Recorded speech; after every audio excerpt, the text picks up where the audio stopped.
Hello everyone, and let's talk about the state of SWTOR in 2021. Yes, it is indeed the year of our Lord 2021, and if you're listening to this in 2021, then congratulations, you've survived most of the pandemic. Hopefully you've been vaccinated. I've been fully vaccinated now, which is good. Got over the side effects. They gave me the AstraZeneca vaccine because the government doesn't like me and wants to kill me, I think. They want me to get the blood clots. That's what I'm thinking here. But anyway, let us get on with the state of SWTOR in 2021. I haven't really played it that often. Unless you were watching this, well, you won't be watching this video in the past, will you? You'll be watching it in the future. But a bit weird if you're watching this in 2019. Get vaccinated against COVID. Invest in toilet paper, and buy an RTX 30 series card. As soon as they go on sale, you'll triple your money. There you go. That's my tip if you're watching in the past, because of course you're going to be watching in the future. But anyway, let's get on with this discussion about Star Wars: The Old Republic in 2021. Because I did play again. I last played the game. I played it in December of 2020 when that was the last content update, and then played again whenever the Secrets of the Enclave Flashpoint came out. Did that on stream and it was alright. It was quite enjoyable. But for the double XP event, which just finished was it 2 weeks ago? It was for the first 2 weeks in May.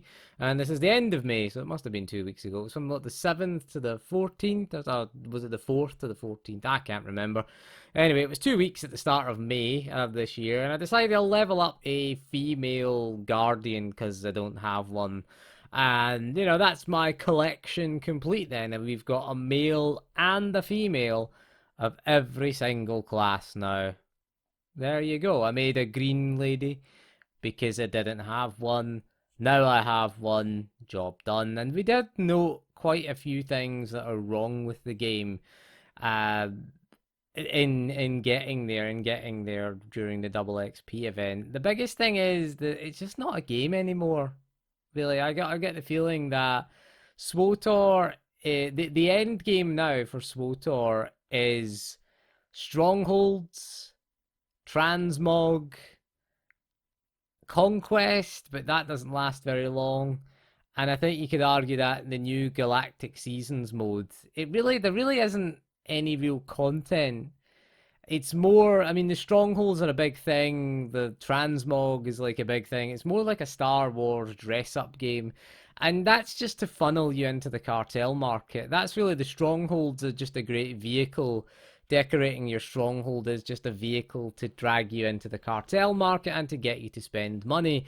Basically, it's a cash shop with a game attached to it, rather than a game with a cash shop attached to it. That's what it is now. That's who it's run for now.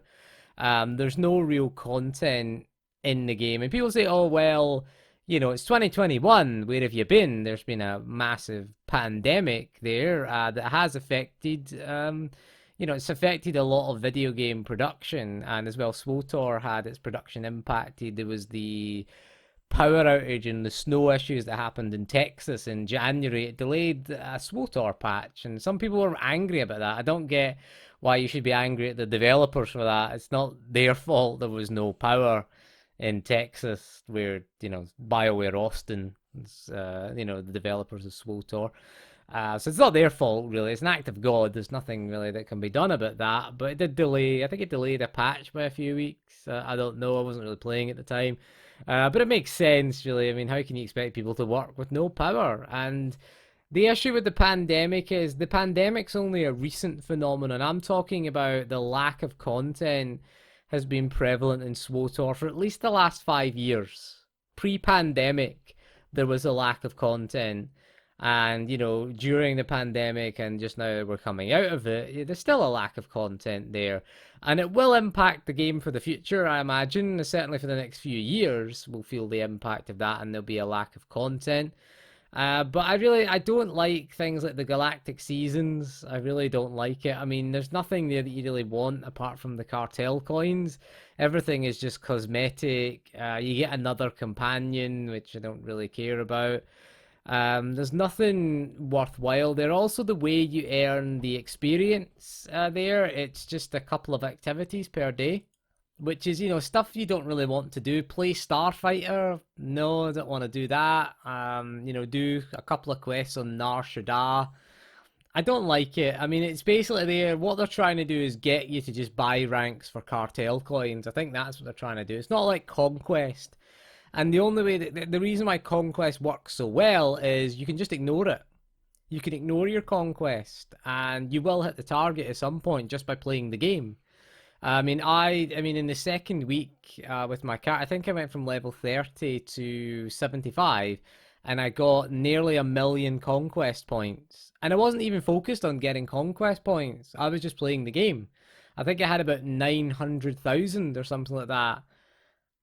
Conquest points out of 50,000 to get the reward, I should point out. But I was just ignoring it. I never really paid any attention to it. Sure, if you wanted to farm conquest points efficiently, you could pay attention to the things that award more points. But I was just playing the game normally.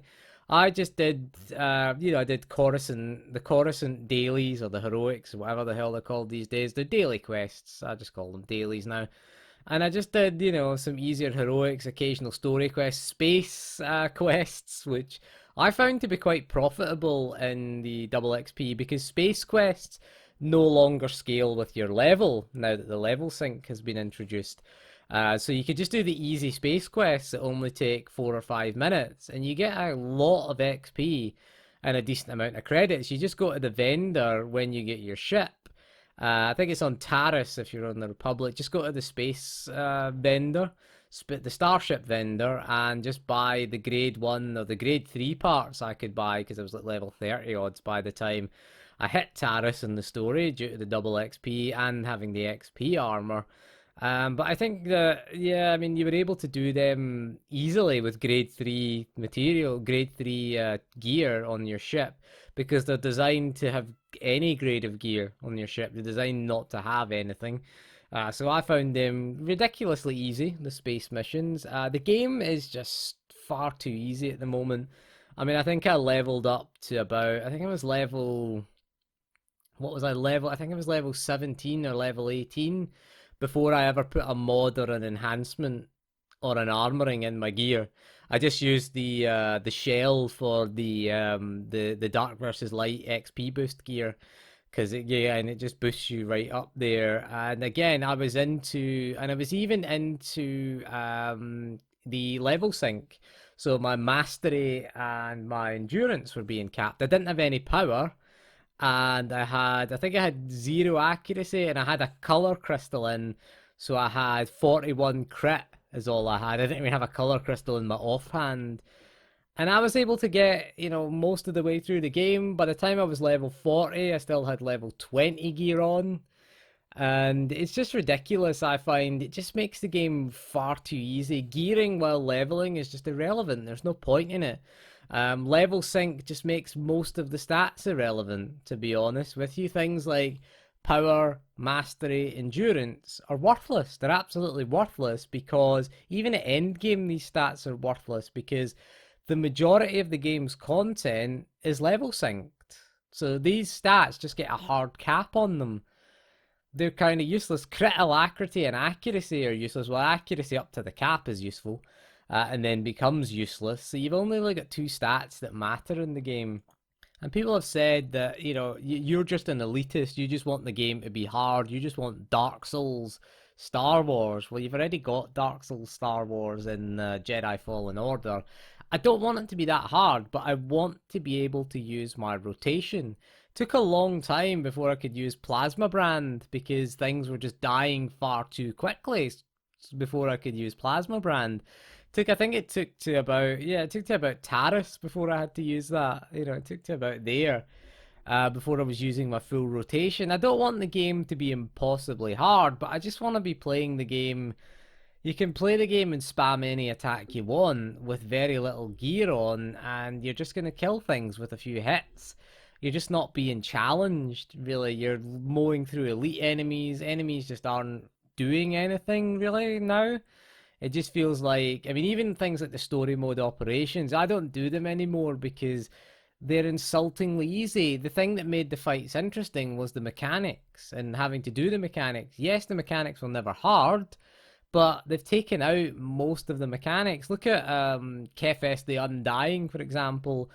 In story mode, the first phase is just a targeting dummy. You don't have to go and get the chest laser and put it into the pillar and knock the pillar on him. That mechanic is totally gone now. You can do what you want on the Terror from Beyond now. Just kill the tentacles in any order that you want. Doesn't matter. You don't have to kill one at a time. You don't even have to move when they do the slam ability or nothing. TFB was the last op I did, and it was a long time ago. But I just think there's not a lot really. There's not a lot to engage you as a player. PvP I lost interest in a long time ago. I never really cared for it anyway. The Secrets of the Enclave was a decent update, I thought. But again, I enjoyed it when I did it on stream. I enjoyed it and it was fun, but I'm not going to do it again. I've done it. I've seen the story. Malgus is back. Yay. SWTOR, I mean, you got to admit, SWTOR is a very green game. At least they're going for that green because they're into recycling. I mean, they recycle villains enough. We had Kefis famously recycled again. 3 times he appeared in a raid. He was the main boss in EC. He was the second last boss in TFB, and he was an ad, or a Kefis clone was an ad on Brontes in Dread Fortress as well there. So they just couldn't get rid of Kefis. Then you had the sort of Emperor, Valkorion eventually. He was around at the end of the first expansion. Vitiate was around at the end of the first expansion, and what was it? Yeah, Vitiate, Valkorion, and Tenebrae was the different version. Eventually we got rid of him, and then Malgus again. Malgus was he was in the intro movie for the game before it launched. Then he was a boss. I mean, he was quite a good boss in the False Emperor, which again they ruined by took out the grenade. We had to knock him down the pit. It felt very Return of the Jedi like. I think that was quite a good ending for Malgus, but no, they had to bring him back on Ossus, and now he's back again. He was there at the end of Onslaught. We even fought him again as a Flashpoint boss. And is he going to be an ad? Is he going to be a raid boss? Probably not, I'd imagine. Probably just going to be some solo boss. Even Revan was wheeled out of storage for one last go. But yeah, I don't like I just don't like the way they recycle villains. Give us a new villain. Give us someone new. The Dreadmasters felt decent. They were new at least. They were kind of interesting.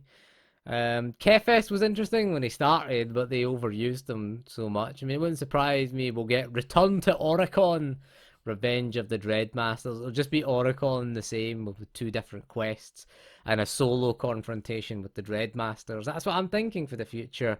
Because 2021 is SWTOR's 10th anniversary. Can you believe it's lasted 10 years?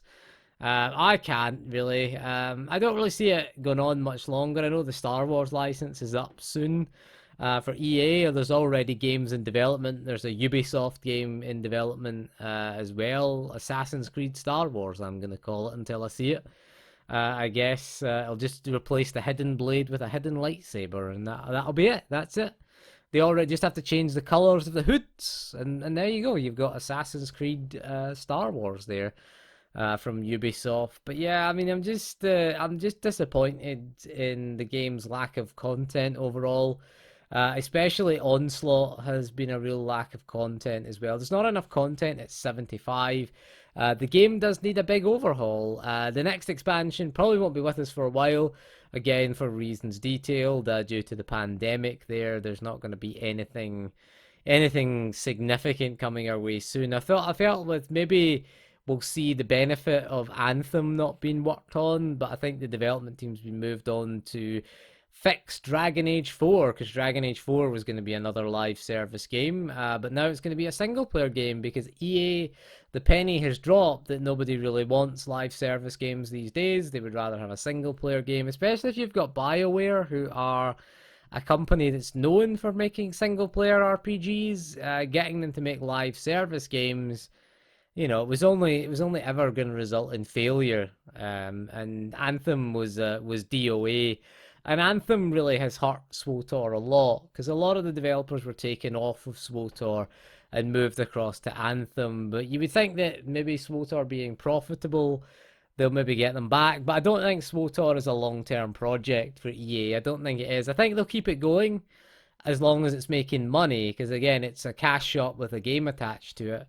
That's where the majority of the revenue, and that's where the majority of revenue for games comes from these days. It is the microtransactions and the cash shop that we've seen. EA have said that in their earnings call. So have companies like Ubisoft. They make little money from their games. Most of the money comes from the microtransactions. But anyway, I have ranted on long enough, and that is all for this video. So thank you for joining me, and we'll see you again soon. And goodbye.